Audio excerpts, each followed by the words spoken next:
Good morning friends. আজকের বসন্তের একটা সুন্দর সকাল, আর এই সকালে আমি বেরিয়ে পড়েছি এক দুর্দান্ত বাইক ট্রিপে। আমার গন্তব্য পূর্ব মেদিনীপুরের ঐতিহাসিক মহিষাদল রাজবাড়ি।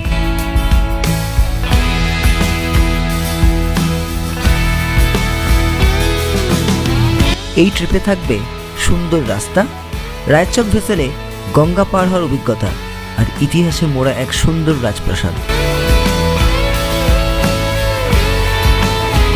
Ride to Mahishadal.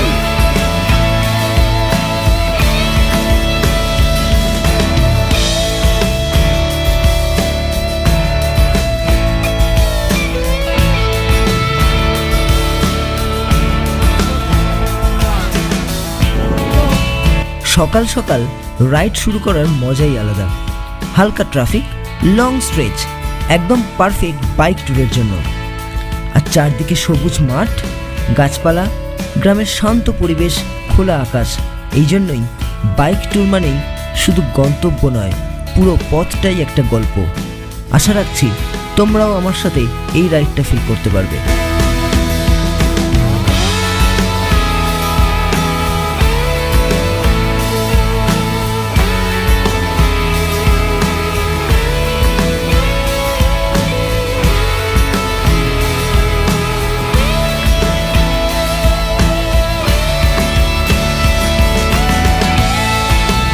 এখন উঠে পড়েছি রায়চক ভেসেলে।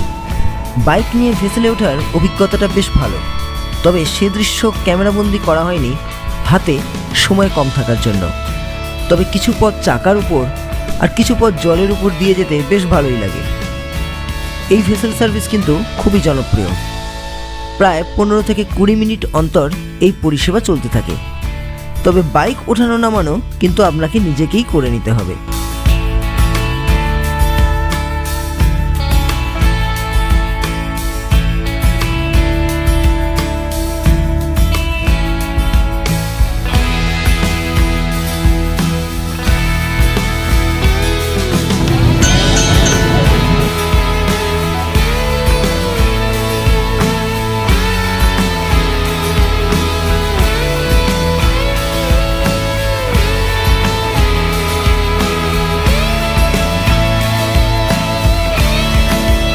কুকরাহাটি থেকে মহিষাদল রাজবাড়ির দূরত্ব প্রায় 20 কিলোমিটার।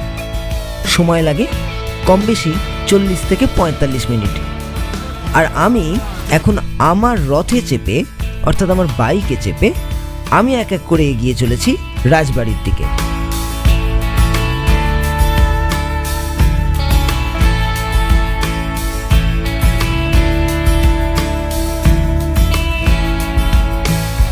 এখানে লেভেল ক্রসিং এ দাঁড়িয়ে, তো সামনে মালগাড়ি যাচ্ছে কয়লা নিয়ে, বিশাল লাইন।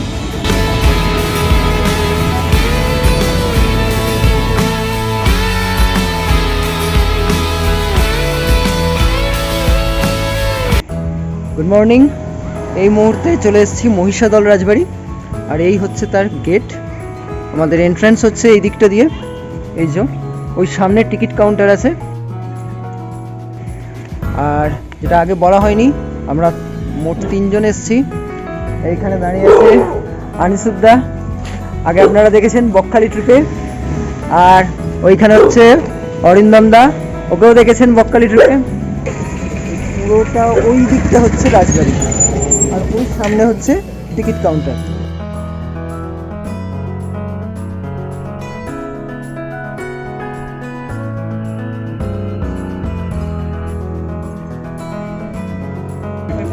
টিকিট কাউন্টারের সামনেই পার্কিং আছে। এই হচ্ছে বাইক পার্কিং, আর এই পাশটা হচ্ছে গাড়ি পার্কিং এর জন্য। এখানে পার্কিং এর জন্য, বাইক পার্কিং এর জন্য নিচ্ছে 5 টাকা করে। আর মিউজিয়াম অর্থাৎ রাজবাড়িতে ওটা ঢোকার জন্য টিকিট হচ্ছে 20 টাকা। এবার আমরা রাজবাড়ির দিকে যাব।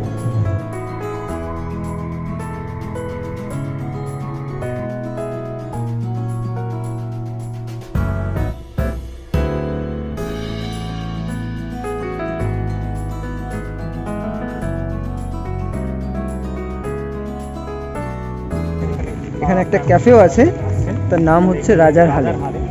এই সাইডটা এই যে।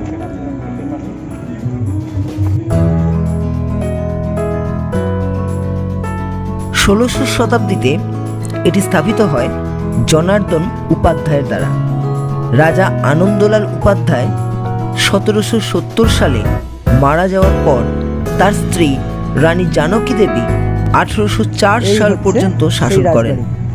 তার সময়ই 1774 সালে মদন গোপাল মন্দির তৈরি হয়। ঠিক সামনে কিছু ব্যবহৃত জিনিসপত্র যেগুলো আগে ব্যবহার হতো, যেমন এখানে চেয়ার আছে, এদিকে কামান, এগুলো কিন্তু এখানে গার্ডেনের সামনে রাখা আছে। বসে আছি মহিষাদল রাজবাড়ির বাগানে। ঠিক আমার পিছনে হচ্ছে মহিষাদল রাজবাড়ি।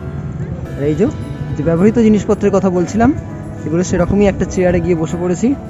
আর ঠিক এই হচ্ছে রাজবাড়ি।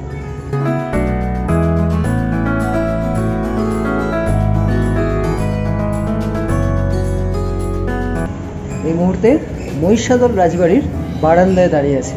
আর এই হচ্ছে সেই বারান্দা। আর উপরে দেখুন যে শিকার করা হতো সেইগুলো মুখগুলো কিন্তু আছে, এগুলো কিন্তু সবটাই অরিজিনাল। এবং সময়ের জন্য যাই হোক কিছুটা কিন্তু ভেঙে গিয়েছে, হাড়ের যেমন ক্ষয় হয় সেই রকম এরকম কিন্তু দেয়ালগুলোতে দেখা যাচ্ছে। এইটা হচ্ছে পুরোটাই বারান্দা, কিছু অংশে কাজ হচ্ছে সেই জন্যে যাওয়া যাচ্ছে না। আর এই ওখানটা দিয়ে সামনে ভিতরে তাদের আসবাবপত্র এবং সূর্য ঘড়ি এই ধরনের বিভিন্ন ধরনের কিছু নিদর্শন জিনিসপত্র সেখানে রাখা রয়েছে। দিকটা যে গার্ডেনটা আমরা বসেছিলাম এটা সেইটা। আর এইখানে বারান্দাতেও কিছু তাদের ব্যবহারিক জিনিসপত্রগুলো রাখা আছে, এইখানেও সেটা আছে। আর এই পিছনে এই হচ্ছে লম্বা বারান্দা। এটা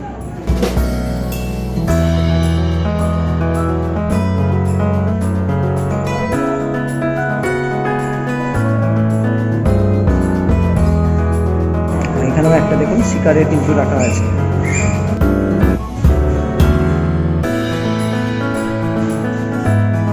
সতেরোশো 76 সালে বিখ্যাত মহিষাদল রথযাত্রারও সূচনা হয়। এরপরে এটি চলে আসে জানকী দেবীর নাতি রাজা গুরুপ্রসাদ গর্গের দায়িত্বে। এই মুহূর্তে এখন দাঁড়িয়ে আছি, পিছনে যে মন্দিরটা দেখতে পাচ্ছেন এটা হচ্ছে দ্বারিকেশ্বর কালী মন্দির। যদিও এখন গেট বন্ধ, ভিতরে প্রবেশ করা যাবে না, সেই জন্য আমরা রাজবাড়ি ঘুরে ফেরার পথে এই মন্দিরটা দেখলাম, বেশ সুন্দর দেখতে, তাই দাঁড়িয়ে গেলাম। এটা হচ্ছে দ্বারিকেশ্বর কালী মন্দির।